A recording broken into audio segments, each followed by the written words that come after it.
All right, friends, welcome back to art class. We're going to get started on our clay practice.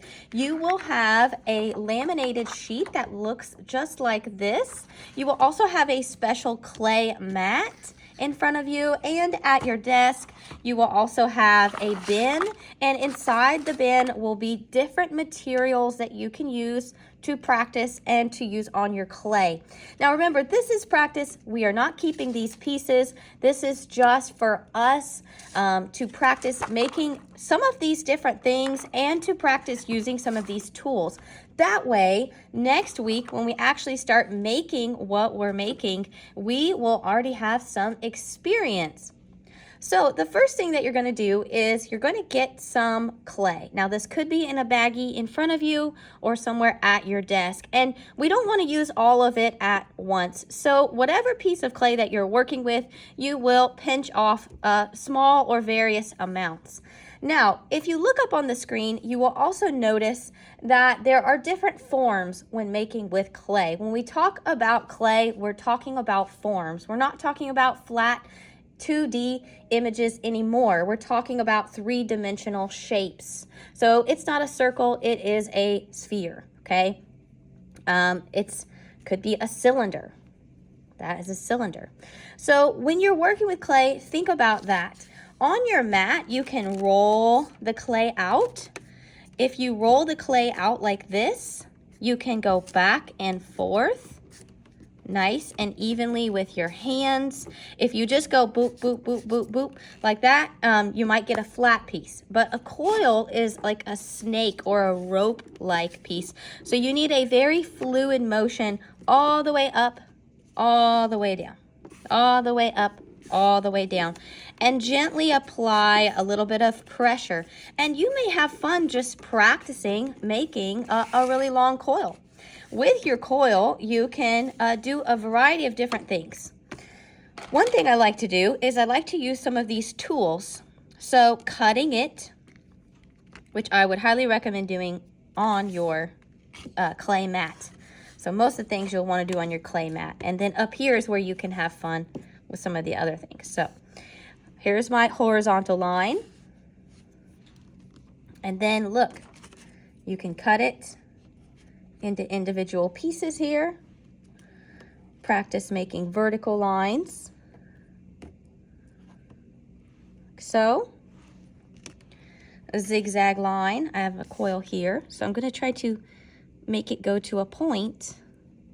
Instead of it being like a wavy line, I do want it to be pointed. Practice doing that.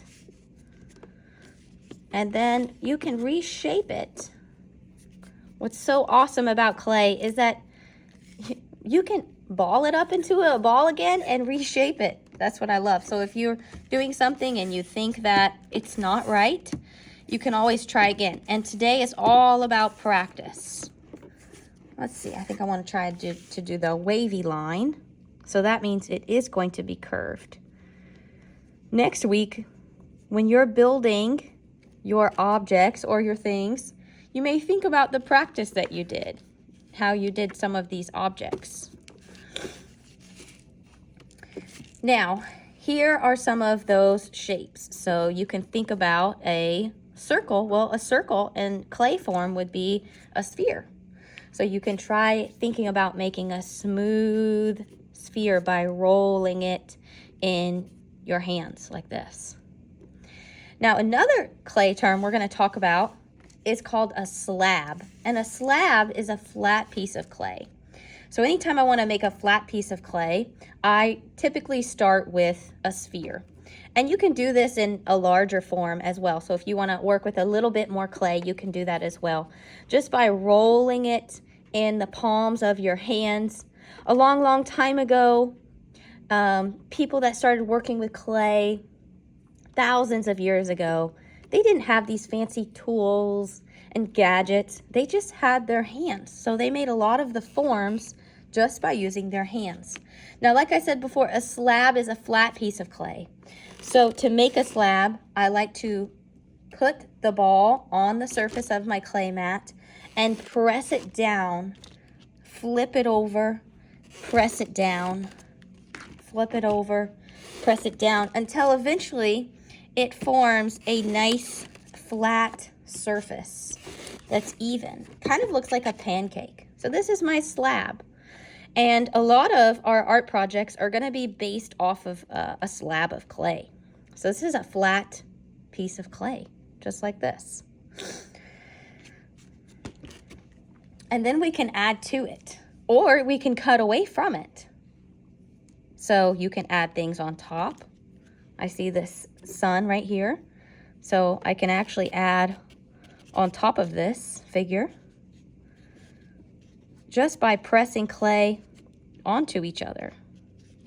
Now next week we'll talk more about properly attaching clay.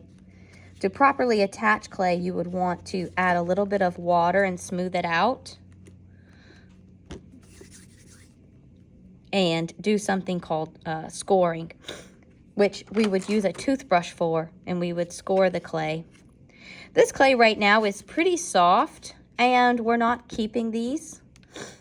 So whatever you make, you're just going to squish it back up into a ball again and put it back in the bag. So that's why we're not slipping and scoring today. But if I really wanted to make sure that this sun that I'm making stayed in place and didn't break away all these like little rays of sunlight, then I would slip and score it, which would be adding water and scratching the surface of it and smoothing it out. Something else that we're going to talk a little bit more about next week is making sure that there's no cracks in the clay. So as you work with the clay, it will start to form cracks. That's because our hands are very porous, and what's happening is our hands are absorbing the moisture that's in the clay. And so your hands will actually start to feel a little bit dried out and kind of cracky. That's because the clay is taking the moisture away from it. And it also is drying the clay out a little bit. So we want to make sure that if there's any cracks in the clay, that you'll take your finger and you'll dip it in the water and you'll kind of smooth out all of those cracks. So another fun thing to do is practice with textures.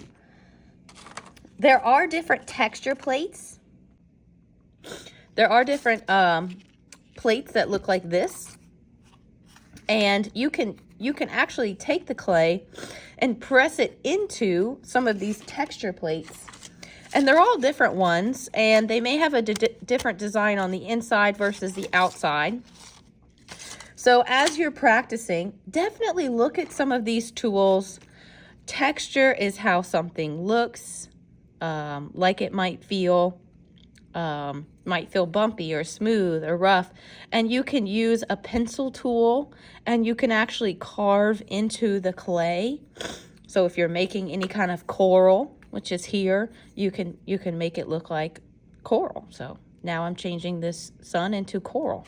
Or if you don't like that, look, smooth it out, turn it into something else. Clay is so forgiving. And like I mentioned before, these texture plates, they work really well, except the only problem is that the clay really wants to stick in them.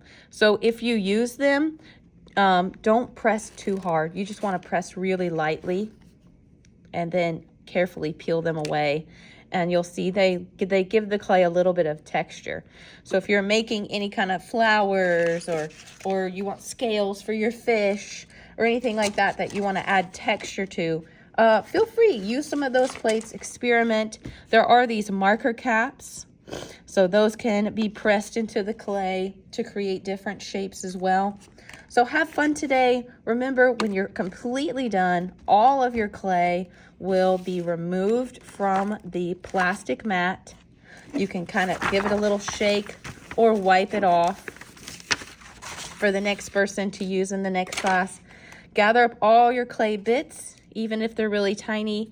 Squish it all back into a ball and put it back into the plastic baggie.